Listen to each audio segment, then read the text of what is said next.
Good morning guys! Another vlog again. Ayan. Nagtiba na naman ng saging ang asawa ko at may nakita na naman siyang hinog. Ito nga at may mga tuka pa ng ibon. Kasi isang araw ko pa ito pinapaputol, ayaw niyang putulin. Sabi ko may hinog na yun eh. So ayan nga guys. So pinaputol na namin at meron na naman kaming saging. Walang kamatayang saging. So anyway, masarap naman at masustansya. Tsaka libre pa. Diba guys? Pag may itanim, may kakainin. So ayan. Marami ng hinog guys. Nakikita nyo naman. Diba? Hindi na kailangan magsalita. Kikita nyo, diba? Annabelle lang ang peg. So ayan guys. Marami na naman tayong magagawa dito sa saging na ito.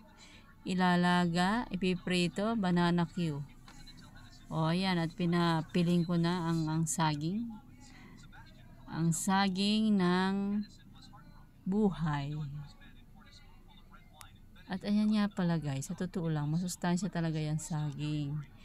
Hindi na kailangan pang sabihin. O ayan, napiling na guys. So yung ibang papamigay na lang natin yan guys.